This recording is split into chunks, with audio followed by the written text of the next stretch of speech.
Sleep apnea secondary to mental health is a common claim. However, it's also commonly denied again and again. Today, we're going to talk about how to win this claim, and with the CPAP, that's a solid 50% increase to your overall rating. Contrary to popular belief, PTSD, and any other mental health disability for that matter, does not cause sleep apnea. Key word there is cause. In order for you to win your sleep apnea secondary claim to mental health, you have to have multiple correlating factors. To keep this basic, we're going to narrow down those factors to 4 categories, and you don't need every single one, but the more you have, the stronger your claim is. Starting with number 4 is weight gain or obesity.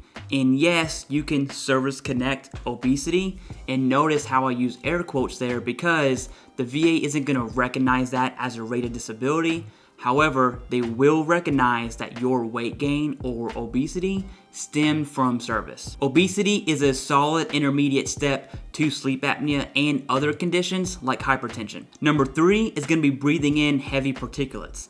And so think of a burn pit exposure. If you've been deployed to Afghan, Iraq, Syria, or many other countries and were exposed to burn pits, breathing in heavy particulates over time will disrupt your respiratory flow. Now, this is not to be confused with PACT Act. Sleep apnea is not PACT Act, but you can use your burn pit exposure as evidence for breathing in heavy particulates. And number 2 on this list is medication.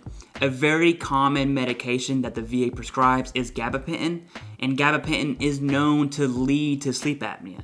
So whatever medication that you're taking, a quick Google search to does this medication cause sleep apnea will help you out. And number 1 on this list, which is the only one you really need, is a primary service-connected disability that correlates to sleep apnea. Some of the common disabilities we see that correlate to sleep apnea are PTSD and other mental health disabilities, and sinusitis and rhinitis. Another disability that definitely has a strong correlation is asthma.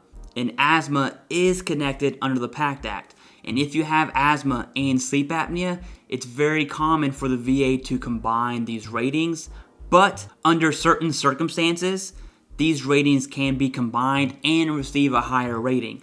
And for reference, that's going to be 38 CFR code 4.96. There are other disabilities that you can use to connect sleep apnea to, so this is not an all-inclusive list. The important part of this is, does your disability cause your sleep apnea?